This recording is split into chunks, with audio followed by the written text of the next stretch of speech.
Hello ladies and gentlemen, today's journey will start from Holstein, a Swiss municipality in the Waldenburg district, in the canton of Basel-Landschaft. The area offers several tourist attractions, and here are some of the most important ones.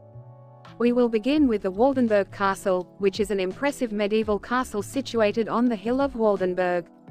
Built in the 13th century and renovated in the 17th century, the castle is one of the main landmarks of the region. Its imposing architecture and panoramic position overlooking the valley make it a popular tourist attraction.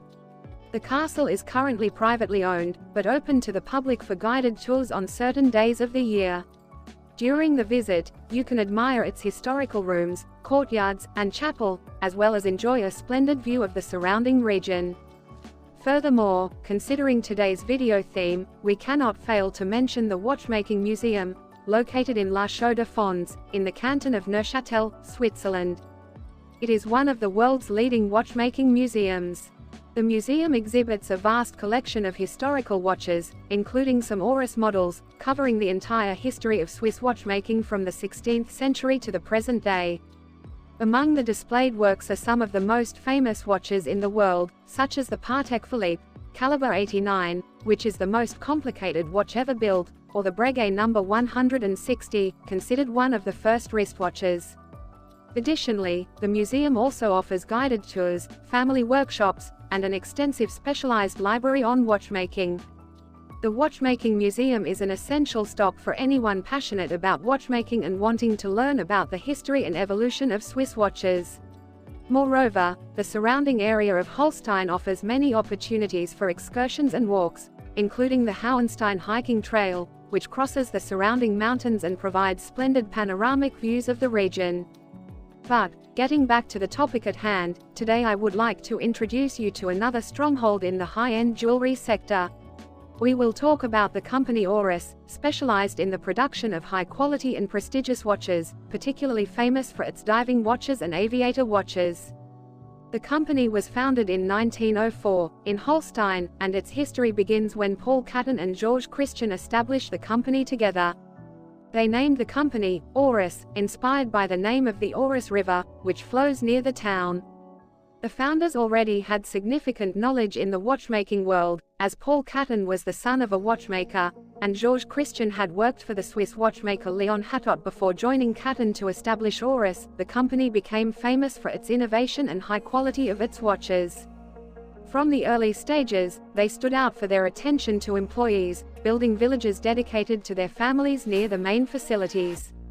This approach created a cohesive work environment and contributed to the company's success, and, in the following years, Oris experienced rapid growth, evolving from a small team of craftsmen to a workforce of over 300 people spread across various locations, including Holstein, Holderbank, Courgenay, Bienne, and Como. This made Oris one of the leading employers in Switzerland. The crucial moment for Oris was in 1925 when they introduced their first wristwatch in the new Ziefen facility, which integrated electroplating capabilities thanks to the nearby Herbertswil plant. This marked a significant step forward for the company, confirming its status as a producer of high-quality wristwatches.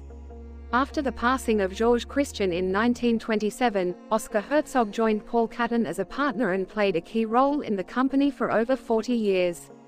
In the 1930s, Oris introduced one of its most iconic models, the pointer-date watch, specifically designed for pilots with a peripheral date, large Arabic numerals, and an oversized crown for easy use during flights. Another crucial moment in Oris history was the introduction of the watchmaking regulation in 1934, a law issued by the Swiss government to regulate the watchmaking industry. This regulation established stricter standards and requirements for watch production. Oris faced this challenge by investing significant resources in designing and developing new movements that complied with the standards required by the regulation. That commitment demonstrated the company's determination to maintain the high quality of its watches and adapt to new regulations. Thanks to this timely response, Oris managed to solidify its position as a manufacturer of reliable and regulation-compliant watches, continuing to provide its customers with high-quality products. During World War II, Oris experienced a reduction in exports but adapted to the circumstances by producing innovative alarm clocks with a winding mechanism that could last a whole week. Some sources say that during World War II, Oris headquarters in Holstein was damaged by an aerial bombing, resulting in the destruction of the watchmaking building and warehouse, causing extensive damage to production. However, the company managed to recover and rebuild its headquarters, continuing to produce high-quality watches. It's worth noting that Oris was one of the first Swiss companies with a history in designing and producing pilot watches. During World War II, the company produced pilot wristwatches for the Swiss Armed Forces, featuring specific functions for pilots, such as the navigation rule scale. If you don't know what the navigation rule scale is, don't worry because I didn't know either, but now I'll explain it to you. The navigation rule scale, also known as the fuel consumption scale, is a feature found in some aviator watches that allows pilots to calculate the fuel consumption of their aircraft based on the flight speed and distance covered. The navigation rule scale is based on the mathematical principle that fuel consumption is directly proportional to the distance traveled and the flight speed. With this function, a pilot can determine how many liters of fuel are consumed per hour, allowing them to know when to refuel and maintain flight safety. To use the navigation rule scale, the pilot needs to know the aircraft speed in kilometers per hour, the distance traveled, and the fuel consumption per hour of the aircraft.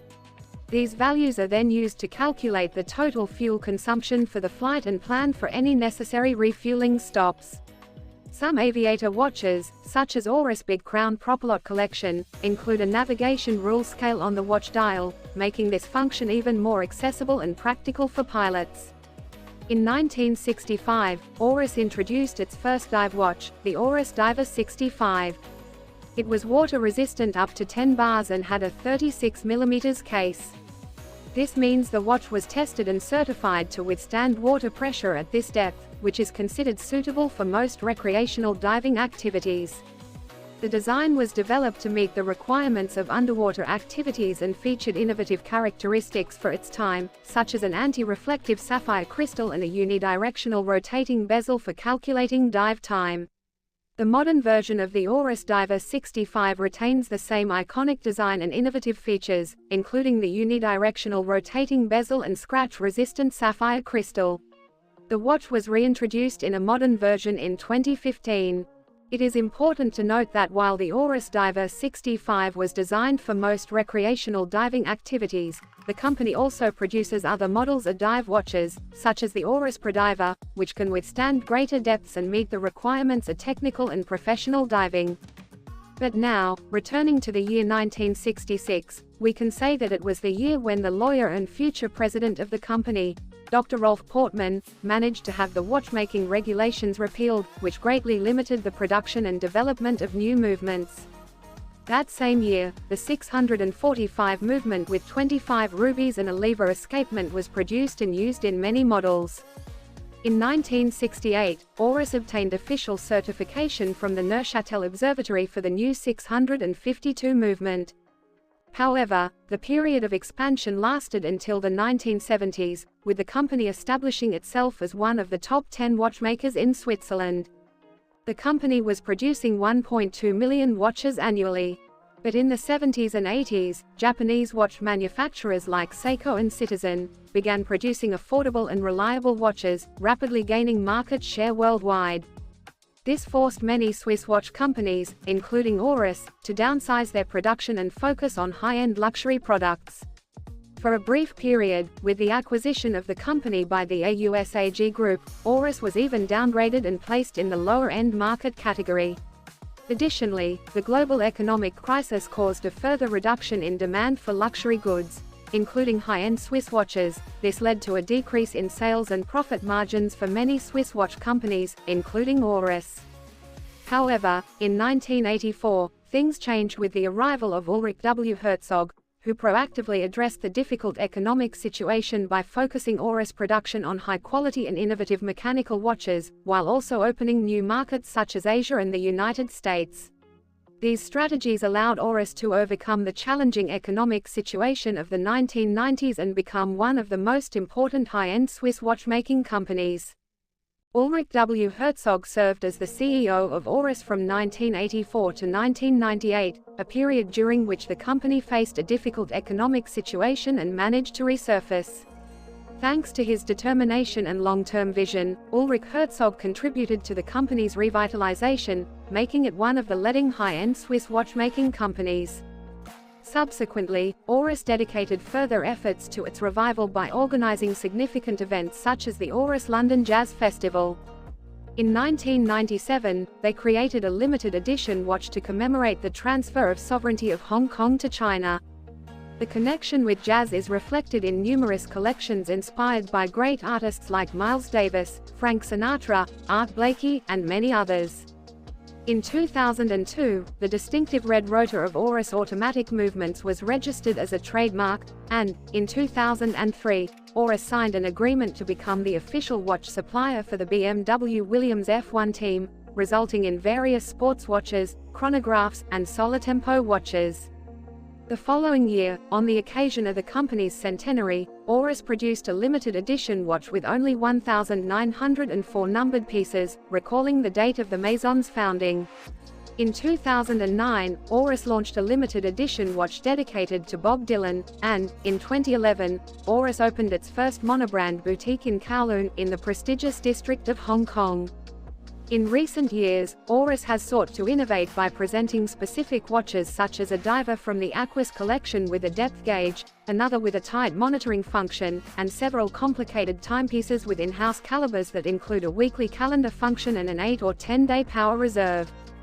In 2020, the new Oris 400 in-house caliber was introduced, a single-handed movement with a date window, 5-day power reserve, high resistance to magnetism, and a maintenance interval of 10 years. Currently, Oris produces approximately 10 in-house movements at its headquarters in Holstein.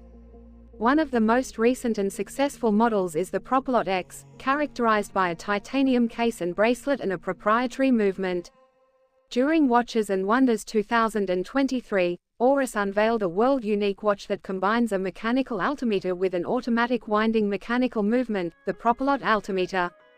They also released a special version of the Propylot X dedicated to Kermit, the Muppet Show frog. Considering the exciting innovations that enchant us, we must highlight another very important factor that cements Oris at the top of the list of companies we greatly admire. In recent years, Oris has demonstrated a strong commitment to environmental sustainability and has undertaken significant initiatives for the creation of eco-friendly watches. The company has focused on reducing environmental impact through the adoption of recycled and sustainable materials, as well as responsible production processes. Oris has launched several watch collections that highlight its ecological philosophy. For example, the Clean Ocean collection features watches with cases made from recycled plastic sourced from the oceans. Additionally, the Forest collection is dedicated to protecting and preserving the world's forests by using sustainable materials such as FSC-certified wood. The company has also collaborated with environmental organizations to promote the conservation and restoration of marine ecosystems. Oris has supported coral repopulation projects and the protection of marine habitats, contributing to the preservation of ocean biodiversity and collaborating in the restoration of the Great Barrier Reef. Through these eco-sustainable initiatives, Oris demonstrates its commitment to creating quality watches that respect the environment and promote a responsible lifestyle. The company has earned a reputation as a brand that combines traditional craftsmanship with a modern and environmentally conscious vision. Okay, ladies and gentlemen, that's all for today. Thank you for your attention and don't forget to subscribe. Hit the like button and read us in the comments what you think of our videos.